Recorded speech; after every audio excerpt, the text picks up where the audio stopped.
Bienvenue dans cette rétro de l'info 2021 consacrée à l'impact du Covid sur l'économie locale, avec tout d'abord des exemples de petites ou grandes entreprises qui ont subi de plein fouet cette crise sanitaire.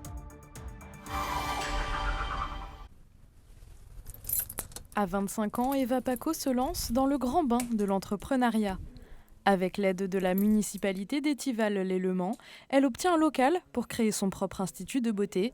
20 000 € de travaux plus tard, Eva Devou n'a pu ouvrir ses portes que 2 jours avant de se retrouver concernée par les mesures de ce 3e confinement. J'avoue que le terme non essentiel est vraiment dur à encaisser parce que je pense que vous interrogez toutes nos clientes, elles vous diront toutes qu'on est autant essentiel que leur coiffeuse. Certaines même viennent plus chez l'esthéticienne que la coiffeuse. Moi, la première, j'y vais très rarement. Si l'agenda du salon est en stand-by aujourd'hui, il affiche complet lors de ces 2 journées d'ouverture avec 16 clientes venues prendre soin d'elles. Certains auto-entrepreneurs galèrent face à la crise. C'est le cas de Brigitte qui vend des herbes aromatiques et médicinales au Mans. Depuis cet été, elle ne bénéficie plus des aides gouvernementales. Il y a eu un effet domino du fait que les restaurateurs sont fermés, donc du coup ça a eu un impact sur mon activité. Parmi ses produits best-sellers, des fleurs d'hibiscus ou encore des épices et du poivre blanc vendus en gros. Au total, son chiffre d'affaires a chuté de plus de 50% depuis le début de la crise. La micro-entreprise de Brigitte, c'est l'une des 120 entreprises accompagnées en Sarthe par l'Association pour le droit à l'initiative économique. Depuis 4 mois, ses membres militent pour la prolongation du fonds de solidarité à tous les secteurs. Bruno Le Maire a entendu ce besoin des entrepreneurs locaux et donc a prolongé pour janvier-février dans les mêmes conditions qu'en 2020, donc une condition de baisse de chiffre d'affaires. Plus de 50% des chiffres d'affaires les entreprises qui ont subi cette baisse-là seront éligibles, quel que soit leur secteur d'activité. La Fédération du BTP et l'Association des architectes de la Sarthe lancent un cri d'alarme. Le bâtiment se retrouve depuis plusieurs mois dans une situation inédite depuis la Seconde Guerre mondiale. La pénurie de matériaux et la hausse du tarif de ces derniers. Les matériaux du bâtiment ont augmenté depuis le début de l'année, sur les 6 derniers mois, entre 40 et 250% selon le type de matériaux. Rien que le bois a augmenté de 250%. Donc si vous voulez faire un agrandissement chez vous de 30 mètres carrés sur une ossature bois, déjà, ça va coûter beaucoup plus cher. Et puis aujourd'hui, on n'est pas sûr d'avoir des matériaux. On a des délais de livraison qui s'allongent d'une façon importante. L'année économique nous a montré aussi une formidable résilience des entreprises sartoises qui ont su s'adapter pour bon nombre d'entre elles. C'est un petit coupon distribué dans chaque boîte aux lettres des Briérois. 10 € à dépenser dans des commerces du centre-ville. Jugés non essentiels pendant les confinements, la mairie a souhaité leur donner des coups de pouce. Effectivement, il y a quelques commerces qui n'ont pas été fermés, donc eux n'ont pas bénéficié de ce dispositif, mais tous les autres en bénéficient. Alors c'est la commune qui le met en place par le biais du CCAS, donc du Centre communal d'action sociale, qui donc est fait pour aider les habitants ou les commerçants. Et donc là, on aide à la fois les habitants et les commerçants. 1200 coupons ont été distribués et déjà une 50aine a été utilisée chez la fleuriste de la commune. Lors du premier confinement, les commerces non essentiels sont fermés. Plastigum, qui fabrique des chaussons et des chaussures depuis 1928, se retrouve sans distributeur ouvert. Je me suis dit mince, mais qu'est-ce qu'on va faire ? Au bout de 2 jours, en recherchant sur Internet comment sauver un peu mon entreprise, je me suis rendu compte qu'on pouvait essayer de faire des masques. Et on a eu la chance d'avoir un masque 100% fabriqué en France, donc vraiment origine France garantie, qui a été évalué en catégorie 1. Après les masques, l'entreprise se renouvelle à nouveau. Depuis décembre dernier, les équipes fabriquent des protections hygiéniques. Un modèle développé avec Corinne Boulot, qui a créé il y a quelques années une coupe menstruelle. Je dis à Anne-Lise que je voulais étendre ma gamme. Elle m'a dit j'ai le savoir-faire industriel, le savoir-faire aussi humain. Pourquoi pas faire cette gamme ensemble ? Elle sait que je suis vraiment incorporée dans le fabriqué en France, dans le Made in France. Et là, d'être à 10 km l'une de l'autre et de fabriquer ce produit-là, ça a rentré entièrement dans mes valeurs. Dorénavant, les ouvriers du BTP vont pouvoir déjeuner au restaurant sur la pause du midi. Elle est attendue depuis 3 mois, cette convention. D'accord ? Il faut savoir que nos collaborateurs du bâtiment déjeunent sur leur chantier en ce moment depuis le 15 octobre. Donc on est en période hivernale, une période où il fait froid, il pleut. Donc les gens travaillent en extérieur la plupart du temps. Et ils n'avaient pas de pause correcte le midi pour pouvoir déjeuner.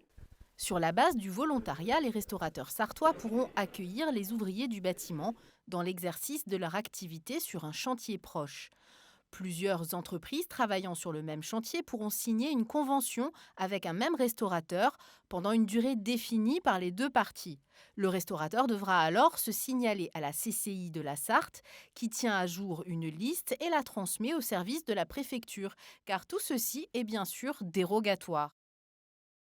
Ce complexe sportif spécialisé dans l'activité physique santé a rouvert ses portes au public prioritaire le 19 avril.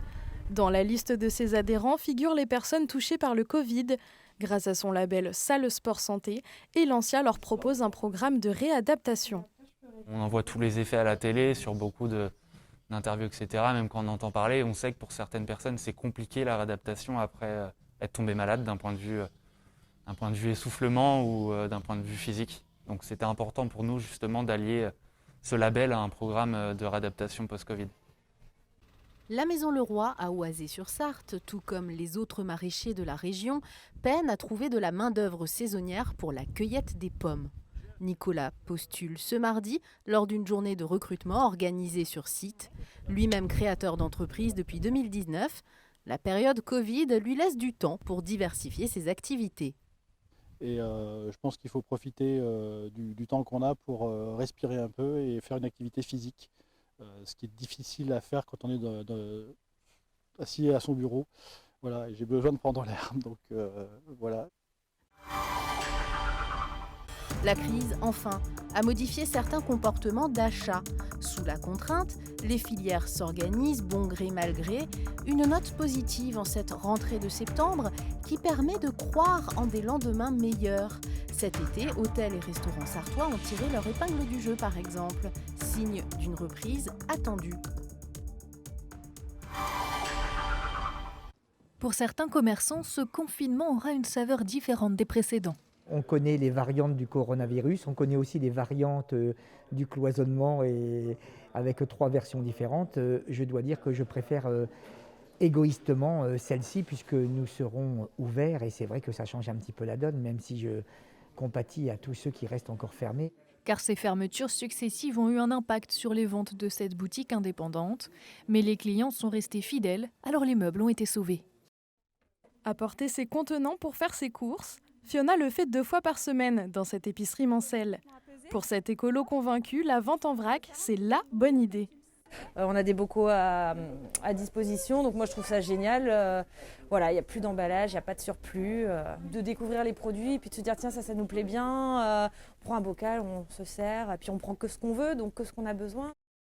Avec la crise sanitaire, les boutiques comme celle d'Amélie et Maxime ont fait le plein de nouveaux adeptes. Les engagés, donc c'est les personnes qui sont vraiment dans une démarche écologique et du coup qui de base recherchent ça. Et c'est un peu nos clients de la première heure. On a aussi les curieux, donc c'est cette clientèle-là en fait qu'on a augmenté entre guillemets grâce au confinement parce qu'ils sont appétents mais ils ne savent pas trop comment s'y prendre et donc on les accompagne aussi dans leur transition. Et on a la 3e type de clientèle qui est en fait ce qu'on appelle les nostalgiques. Donc là c'est plus des personnes âgées en fait qui sont contentes de retrouver une certaine manière de consommer sans emballage et avec des quantités qui ne sont plus imposées. En 20 ans, l'Union des commerçants fertois a pris de l'ampleur et sa clientèle aussi s'agrandit. Présente sur la foire des 3 jours, l'association propose aux badauds de remporter 300 € de chèque cadeau à dépenser chez les commerces adhérents. Ça a démarré avec 4-5 commerçants, par la suite il y en a eu 10, il y en a eu 20 et cette année nous sommes à 50 commerçants. Donc nous sommes vraiment ravis de l'ampleur que ça a pris et surtout en plus de cela, c'est que les commerçants ont répondu présent, mais surtout aussi les industriels et la mairie qui, pour cette année, avec tous les achats confondus, bien sûr aussi des particuliers, nous avons atteint les 80 000 € d'achats de chèques cadeaux fertois qui sont donc dépensés dans les commerçants adhérents. Ici, les vélos se font de plus en plus rares. Dans ce grand magasin, la demande a explosé depuis le début de la crise. Aujourd'hui, on fait face à une grosse pénurie sur les vélos, donc ça touche vraiment toutes les marques et toutes les enseignes. En fait, en fonction des modèles, on peut les avoir d'ici 2-3 jours, mais on en a d'autres qui vont jusqu'à mi-2022 en attente. Des délais d'attente qui se retrouvent partout en Sarthe. Dans cette boutique de la zone sud du Mans, c'est le même problème. Ce qui s'est passé, c'est que les usines chinoises ou taïwanaises se sont arrêtées, comme tout le monde. Donc plus de production en termes de composants, par exemple chez Shimano. Eux, à la base, avaient un stock tampon qui permet, quand ça s'arrête, de pouvoir dépanner et repartir. Mais là, la demande a été tellement forte que ce stock tampon-là n'a pas suffi. Et aujourd'hui, pour rattraper le retard, il faudrait une deuxième usine pour pouvoir avoir assez de composants. En Sarthe, aujourd'hui, le prix de vente médian de l'immobilier grimpe et rattrape son niveau d'il y a 10 ans. Les acheteurs sont au rendez-vous avec, en une année, une hausse de 18% de biens vendus.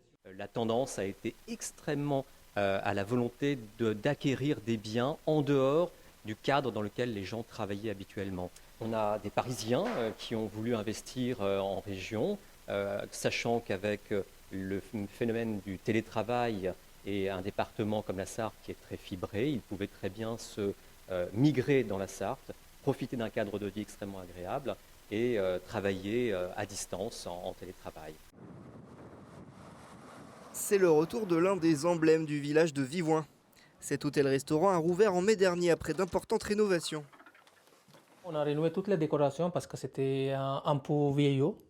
Donc du coup, on a contacté une entreprise Homo dans le coin, Loco-Déco, qui réalisait toutes les décorations et qui va réaliser le reste des chambres.